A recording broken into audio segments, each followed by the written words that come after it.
From Hollywood, it's time now for... Johnny Dollar. Mr. Dollar, this is Henry Parker with Continental Assurance out in Reno. Well, how are things in Nevada, Mr. Parker? Terrible, sir, just terrible. Well, I'm sorry to hear that. What seems to be... Excuse me, Mr. Dollar. Yeah? There's someone here who would like to speak with you. Oh, who? Give me that. Who do you suppose it is, you sloth-eyed Pinkerton? Sounds to me like a cantankerous old character named Jodiah Gillis. Cantankerous? Why, you miserable... What are you doing in Reno, Mr. Gillis? I tell you when you get here. When I get... Oh, no, now, wait a minute. I can't wait. If I do, he'll be dead and it'll be your fault. Who? A feline friend of mine. A what? Oh, being uncouth like you'd probably call him a cat. Oh, no. Look, Jodiah. Also, he's rich. He's what?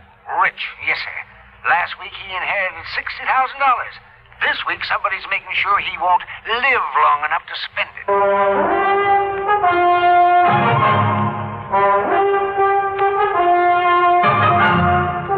Bob Bailey in the exciting adventures of the man with the action-packed expense account. America's fabulous freelance insurance investigator. Yours truly, Johnny Dollar.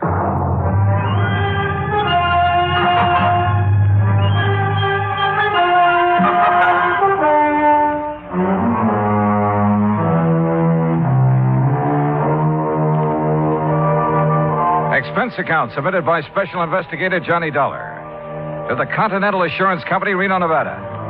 The following is an account of expenses incurred during my investigation of the Felicity Feline matter.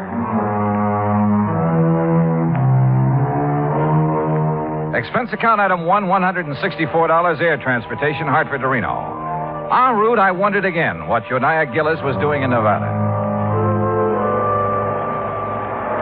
At Reno, he was on the flight deck waiting for my plane, and standing beside him, wearing a dark suit and expression to match, was a tall, cadaverous-looking gentleman.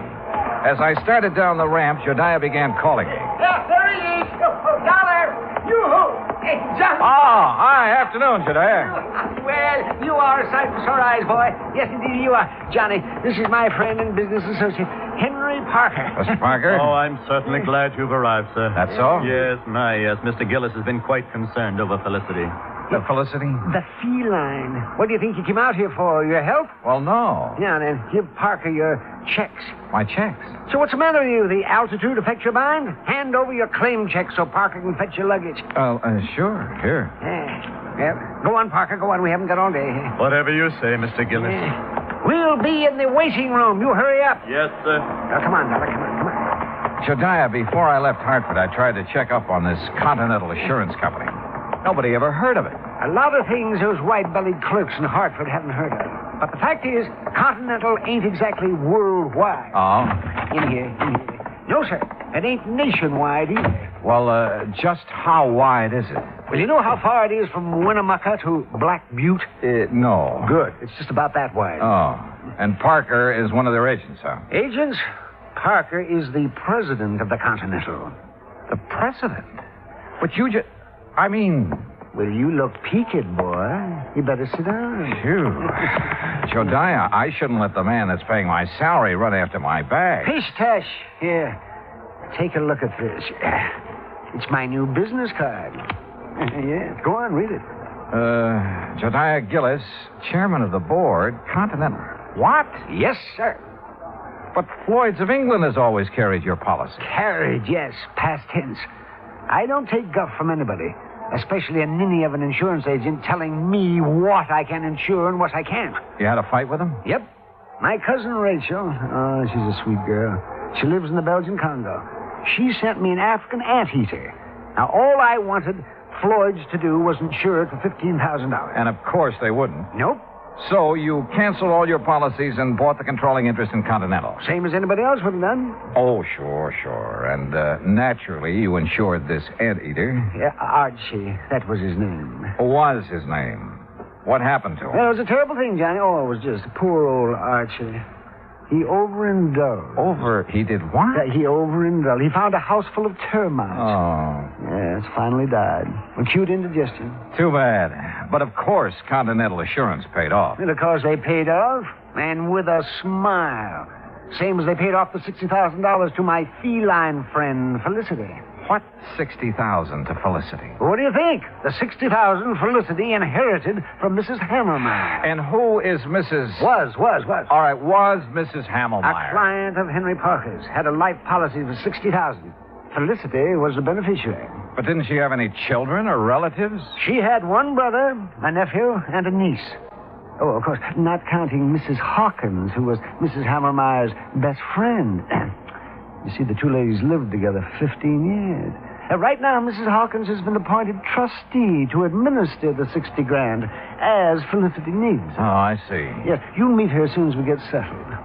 Jediah, what makes you think someone's trying to kill that cat? I don't think so. I know it. There have been 2 attempts in 2 weeks. You ask Mrs. Hawkins.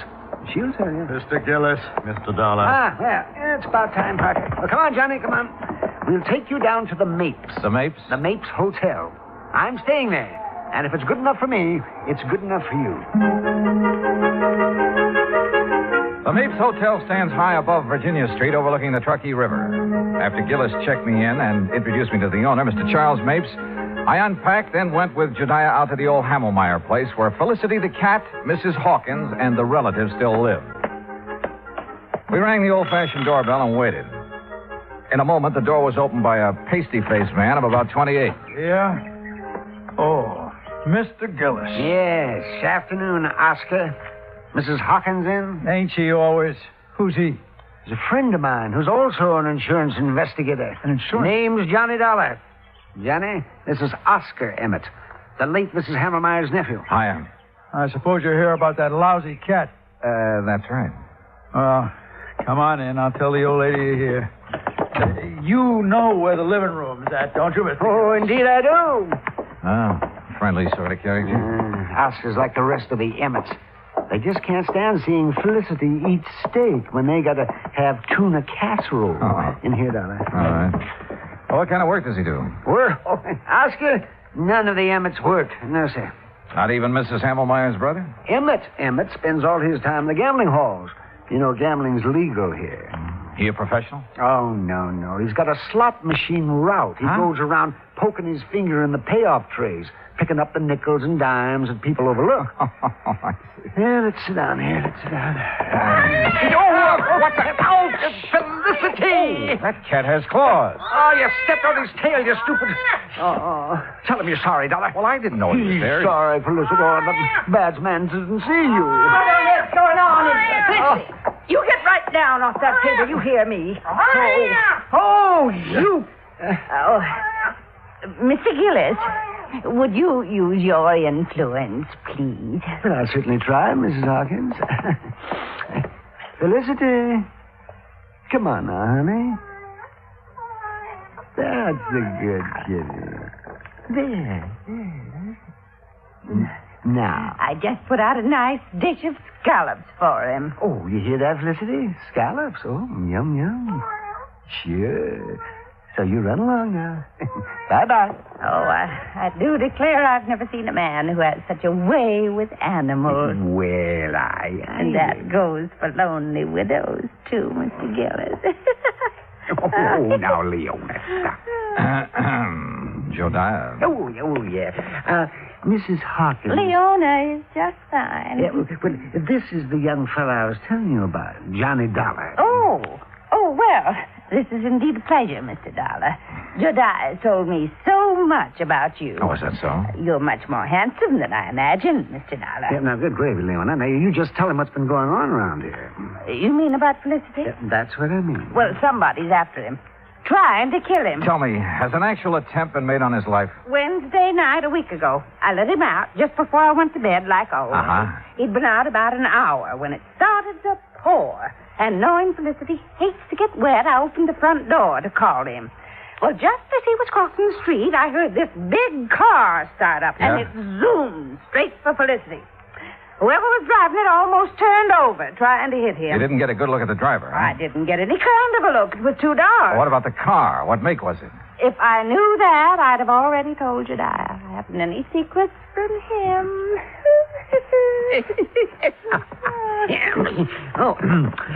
Tell him about last Thursday, Leona. Felicity was poisoned. That's what the vet said. Somebody put arsenic in his lobster. Lobster? Oh, yes, he just loves it. According to the instructions Mrs. Hammelmeyer left, he's to have lobster once a week, steak 3 times, and boiled chicken every Sunday. I see. Yes, and as long as I take care of him and obey her instructions, I can live here rent-free, same as her kin, the Emmets. Uh-huh. Same as them. Mr. Gillis, just who gets Felicity's money in case he dies? The Emmett family? We aren't sure. Oh, why's that? Because Mrs. Hammermeyer left a sealed envelope to be opened only in the event of Felicity's death. Oh, the Emmets will get all that's left, Mr. Dollar, I'm sure of it. No, Leon. You mustn't look on the dark side. Well, I did rub Mildred, Mrs. Hammelmeyer's back and bunions for a good many years. Did her marketing, so she got her medicine on time. I do hope she appreciated Oh, it. she did, Leon. You see. You dear, sweet man. Hello? Anybody home? Where is everybody? We're in the living room. Yes, I figured they'd start flocking in. Now it's dinner time. Dollar. Yeah? It's Joyce Emmett, the niece. She hates cats. Told me so herself. Oh. Well, evening, Mrs. Hawkins. Do I have time to take a shower before dinner? Oh, I didn't know he had company. Mr. Emmett, Joyce, you both know Mr. Gillis. Yes. Hi, Mr. Gillis. Terrible. And this is Mr. Johnny Dollar. He's investigating the trouble we've had about Felicity. After the would-be cat killer, huh, Johnny? Yeah, that's right. I'll lay 8 to 5 you never catch him. Or her. Could be a woman, you know. Oh, yes. It most certainly could. Why, Joyce, the way you say that, you act as if you want Mr. Dollar to start investigating you. Maybe I do. How about it, Johnny? Well, how do you feel about Felicity, Miss The Emmett? same as everyone else in this house.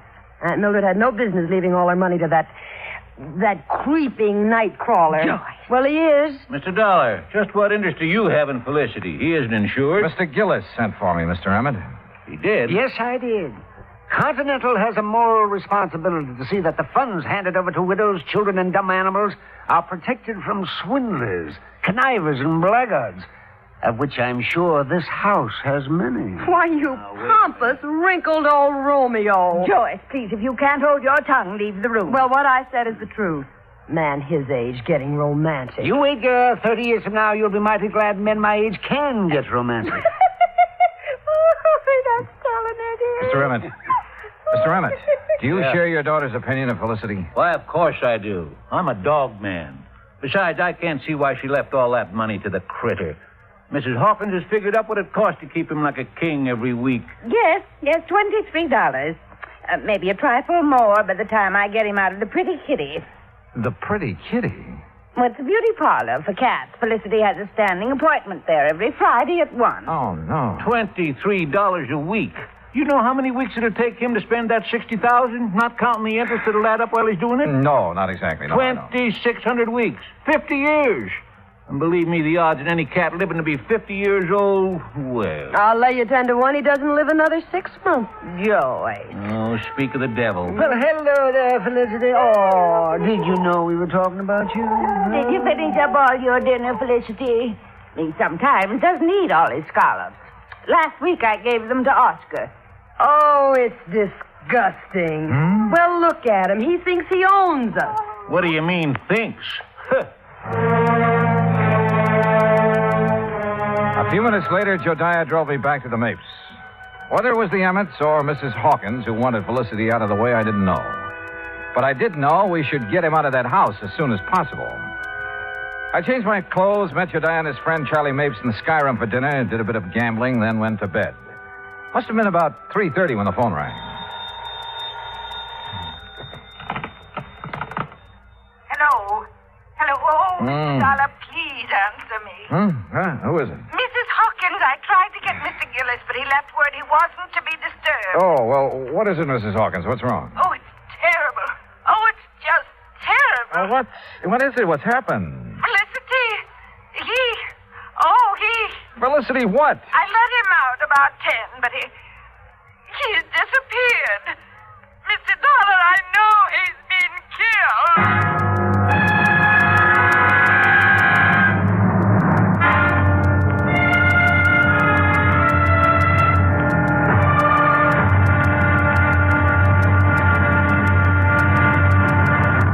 Act 2 of yours truly, Johnny Dollar, in a moment. And now, Act Two of yours truly, Johnny Dollar, and the Felicity Feline Matter.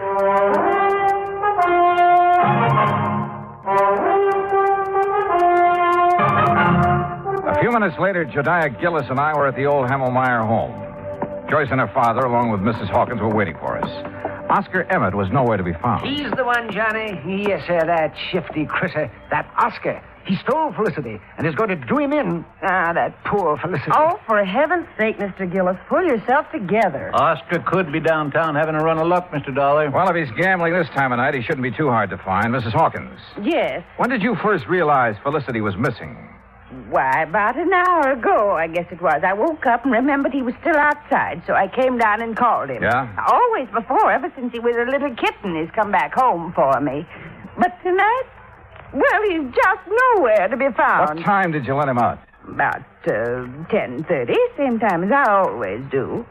Were you at home then, Joyce? No, she wasn't. I had a real good day yesterday, collected almost $4, so I took her to a movie. A movie? That's a likely story if I ever heard one. It happens to be the truth, Mr. Gillis. What'd you see? Come on, tell me. It was an old one about a giant gorilla. That's right. Oh, I'll bet. Jediah, if anything has happened to poor Felicity, will we...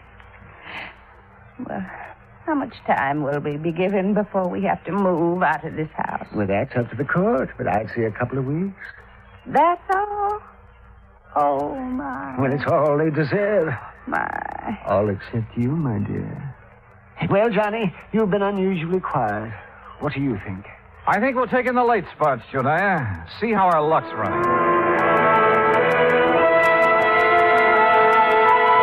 We started at the Mapes and went down Virginia Street, stopping in at every gambling casino, hoping we'd find Oscar Emmett. Finally, we found him at one of the roulette wheels in Harold's Club. And in front of him was a large stack of chips. Take your bets, ladies and gentlemen. There's a couple of seats around here, gents. No, thanks. We'll just watch our friend. And a very lucky friend he is, too. Put these on 32 and these on... Good morning, Oscar. What? Well, what are you two doing here? We've been looking for you. That's so? What for? You know what for, you catnapper? What'd you do with Felicity? That cat. You know any other Felicity? You no good loafer? All bets are down. No, wait a minute. I wanted these chips on 13 black. Sorry, all bets are down. What? Now see what you two made me do. If that 13 hits, Well, what do you want to see me about? We told you. Felicity. You know where he is? How would I know? Where have you been since 10:30 this evening? All around town. How long have you been here? Long enough. Look out now. 13, odd, and black. Oh, why, you see what you two clowns cost me? Taking my mind off what I'm doing. Now get out of my way. I'm cashing in. You're not doing nothing till you answer our questions, Mr. Oscar Emmett. You hear me? Oh, yeah. Oh. Hey, wait a minute. Just a minute, Oscar. Hold back. Jediah, are you all right? Yes, I guess a fine bodyguard you'd make. Oh, Mr. Gillis, I'm sorry. I didn't really mean to hit you. Well, you sure did. Yes, sir. Well, here, let me help you up. Are you sure you're all right, Jediah? Yes, if I could just sit here a minute, I'll be fine. Okay, folks, it's all over. Let's get back to our business. Want to come over here a second, Dollar? If you say so. That crazy old fool. I didn't really mean to hit him so hard, but he... Well, you know how it is sometimes. That was the best run of luck I had this year. Well, don't worry about Jediah. He sometimes forgets he's not as young as he used to be. You can say that again. Boy, the way he's been letting that Mrs. Hawkins make a fool of him. How do you mean? Oh, you know. Telling him how much she's in love with him, how nice it'll be after they're married, you know. You heard her say this? Sure. You see, my room's on the first floor just off the parlor. And I can't help but hear what's going on. Uh-huh. Well, what makes you think Mrs. Hawkins isn't sincere? Because she's been given the same line to Mr. Emmett. Oh. Only she really loves him. Oh, yes, sir. Sometimes he argues with her, and she breaks out crying. Now, that's something no woman like her could fake. Yeah. Maybe you're right. I didn't tell Jediah what I'd learned from Oscar. At least not then. The wind had already been taken out of his sails. So I took him back to the Mapes. I made sure he was going to be all right. Then I returned to the old Hamelmeyer house. Joyce, Mr. Emmett, and Mrs. Hawkins were out in the yard hunting for Felicity. Hi, Johnny. Well, how you so? We've got some coffee inside if you're interested. Coffee? Sure. But have you found any sign of Felicity? Not yet. Poor Miss Hawkins, she's about to go out of her mind. Uh-huh. Did you find Oscar last night? Yeah. He's been having a session downtown at a roulette table. That's what I thought. Johnny? What will happen if we don't find Felicity? I mean, if he's just run away, we won't be able to prove he's dead. And the money... Well, what will happen? Do you know? Well, I imagine there'll be a waiting period, and then the court will declare Felicity dead, and the money will go wherever Mrs. Hamelmeyer has willed it. Mm-hmm.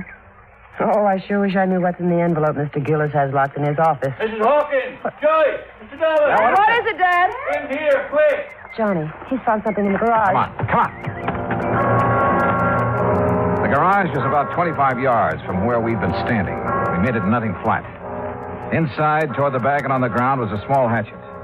And near the hatchet was some blood and cat fur. Oh, Johnny. Oh, no. Poor Felicity.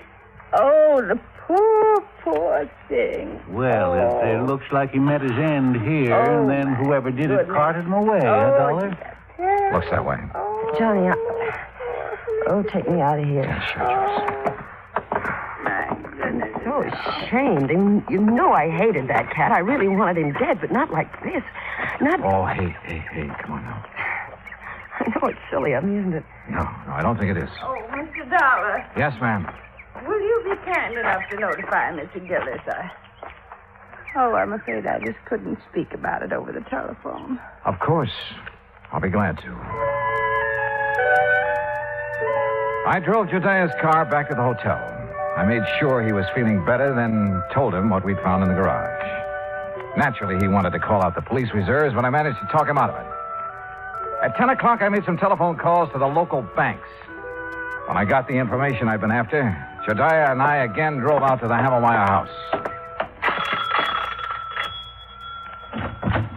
Well, I expected you two gentlemen a couple of hours ago. Sorry, Mrs. Hawkins. I had some things to take care of. Oh, well, come in. What's the matter with... Why, Jediah Gillis, you've been fighting. So I have, woman.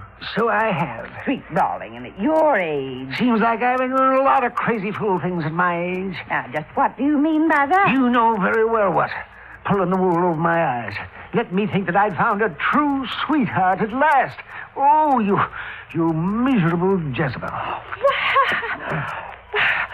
Mr. Dollar, whatever is he talking about? About you and Mr. Emmett. And how you plan to use Jediah's friendship to get you out of trouble in case your little scheme failed. Well, I still don't understand. No? Well, suppose I tell you that you did away with Felicity yourself. Why, you can't prove that. I won't need to. Jediah's having a copy made of all your bank deposits since the time you moved in with Mrs. Hamelmeyer 15 years ago.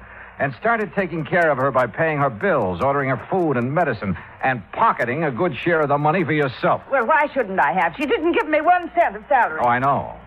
And your bank balance shows you have $47,000 on deposit. All right. All right. But I'll pay it back. You'll see. Oh, they won't be able to do a thing to me. No, sir. Mildred Hamelmeyer appreciated me even if nobody else did. Or does. You'll see. My name will be in that envelope. She wanted me to have that money all the time. I know she did. Hi. Ready to read the will? Yeah, just about. Joyce, you and your father sit over there, huh? Mm-hmm. Wherever you say, Mr. Dollar. Okay, Jediah, open the will. Sure I will. But if it does give the money to... Jediah. Well, Mrs. Hamelmeyer should spin in her grave if it does. Read it if you dare, you old goat. You miserable female woman. Yes, right, I'll read it now. Here we go. Codicil to the last will and testament of Mildred Emmett Hamelmeyer. Witnessed by... Yes, there's a lot of legal gab here. Here we are. The monies unspent after the death of the cat known as Felicity shall... Well, holy smoke. Mr. Gillis. This is no time for laughing, Gillis. Read it, Jediah. Yes, please. Oh, doggone. I'll read this thing again. The monies unspent shall then go to the descendants of the original heir. What? Yes. Well, how? The original heir is Felicity. Now, the money goes to his descendants. And being as he was a tomcat who loved to go prowling at night, did he ever have descendants? Oh! Hundreds of them! Well, sir, what happened later proved once and for all that miracles can happen. For at 1 o'clock on Friday afternoon, we got a phone call from the Pretty Kitty Beauty Shop. A large tomcat with a bad cut on the back of his neck had shown up for his usual shampoo and manicure. Maybe they do have 9 lives. Expense account total, including hotel bill, incidentals, and transportation back to Hartford, $407.20. Yours truly, Johnny Dollar.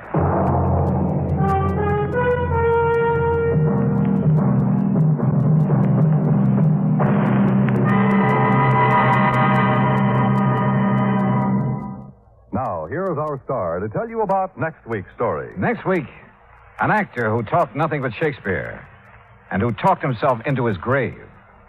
Join us, won't you? Yours truly, Johnny Dollar.